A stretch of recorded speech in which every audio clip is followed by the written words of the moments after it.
Welcome back to our Busting Addiction and Its Myths podcast. I'm Bruno J., and I have updated the introduction to our episodes in order to address an issue that we cannot ignore, nor do we want to. It looks like COVID-19, the coronavirus, will be with us for some time. Some say for another year or two. People are as frightened as they ever have been. They seek safety for their families above all, protection from the virus and from economic insecurity. But many families also face an added burden, drug addiction and alcoholism in their own homes, and what to do about it. There's something you should know.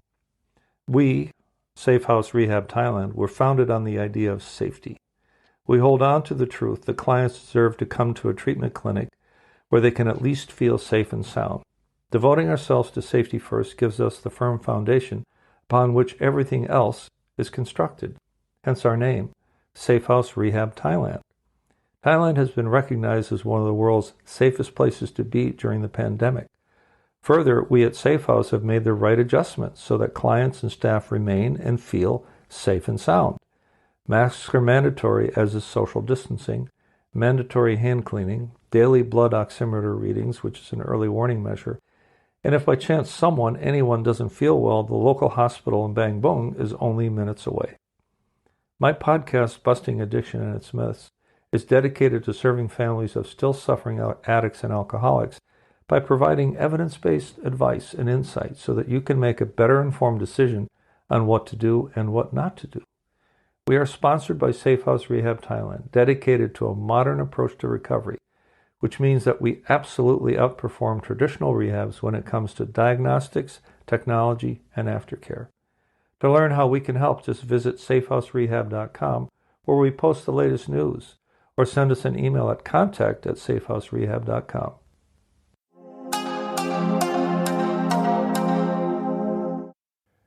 Welcome back to Season 4, Episode 8 of our podcast, Busting Addiction and Its Myths. I'm Bruno J., and I would like to call this episode, Are You Wasting Your Energy?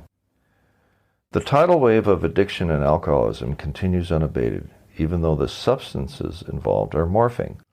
Teenage use of alcohol in the U.S. is declining and being replaced by even more dangerous substances, including cheap fentanyl, a synthetic opioid that's 100 times more powerful than heroin per gram.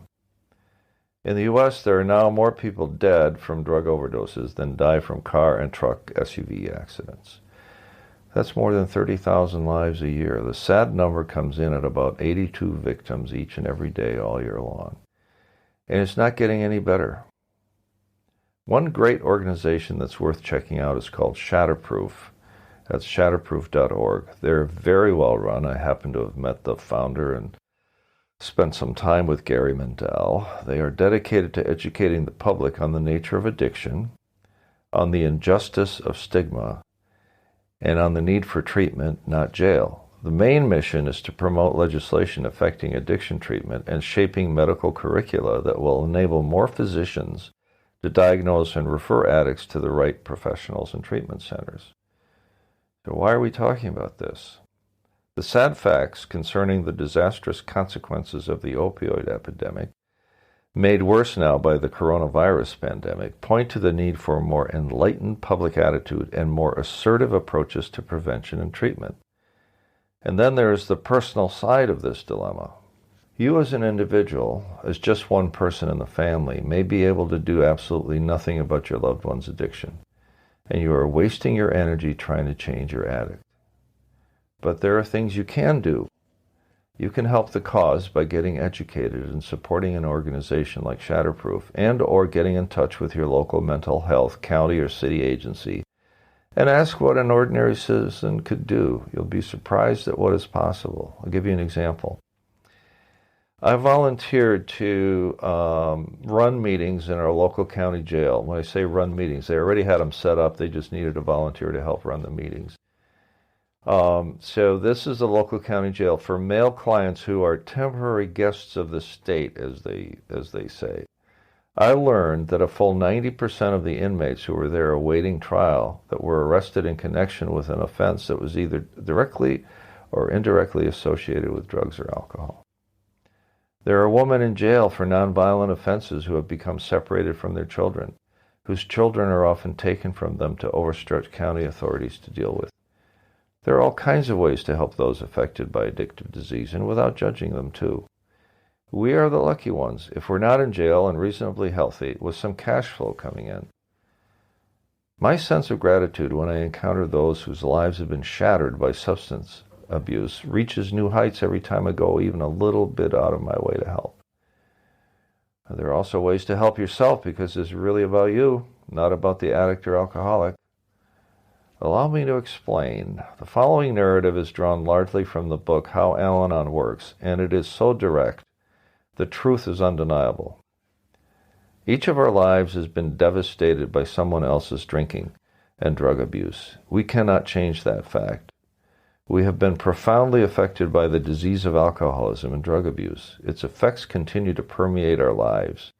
Nor can we change the behavior or attitudes around us. This includes other family members who are in denial, who are in a rage looking to punish the perpetrator. We can't even put a temporary stop to the drinking or drugging. We are powerless over alcohol and drugs. As long as we persist in the illusion that we can control or cure the addiction, its symptoms, or its effects, we continue to fight a battle that we cannot and will never, ever be able to win. Our self-esteem suffers, our relationship suffers, and our ability to enjoy life suffers. And here's the clincher, and this is the title of this essay. All of our energy is wasted on a hopeless endeavor until there is nothing left over for attending to our own needs. Instead of giving of ourselves, we give ourselves away. Our lives have become unmanageable. This realization is our first halting and often scary first step into the light of truth. Life becomes unmanageable whenever we lose perspective about what is and what is not our responsibility. We take offense at actions that have nothing to do with us.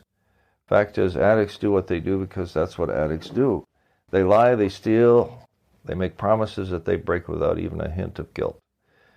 At some point in your healing, you will be able to detach from the addict's insanity in a healthy and loving way. And that's your goal. In the meantime, however, we think that by intervening, we can ignite some positive change. Our misplaced concern for others becomes intrusive, meddling, resented, and absolutely doomed to total failure. Instead of helping those we care about, we demonstrate a lack of respect and we create discord in our relationships, which is the last thing we wanted anyway.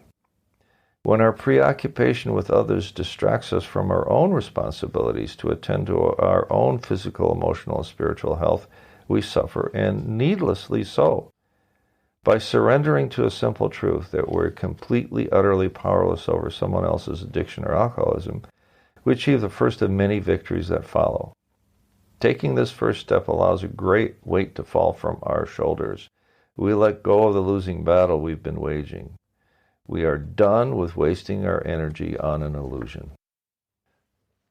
This realization is a big deal. Smashing the myth that we are responsible for the addict's behavior unleashes new energy that we can harness to shape our own future, unencumbered by fear, resentment, and a bad opinion of ourselves.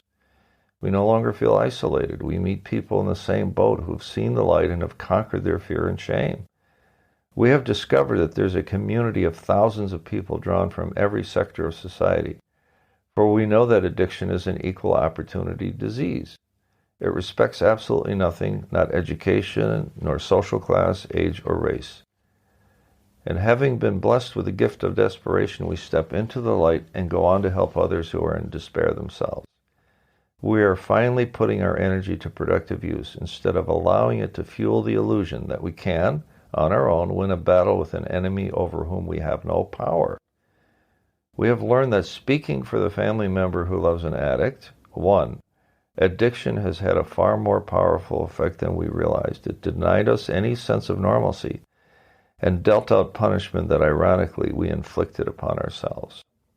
2, all of our energy is wasted on a hopeless endeavor until there is nothing left over for attending to our own needs. Instead of giving of ourselves, we give ourselves away. 3, by surrendering to the simple truth that we are completely powerless over someone else's addiction or alcoholism, we begin to unleash better possibilities for ourselves. 4, we now understand that at some point in our healing, we will be able to detach from the addict's insanity in a healthy and loving way. That is our goal. We are then able to live our lives unencumbered by fear, resentment, self-pity, or regret. We are able to unleash boundless energy in pursuit of our own aspirations.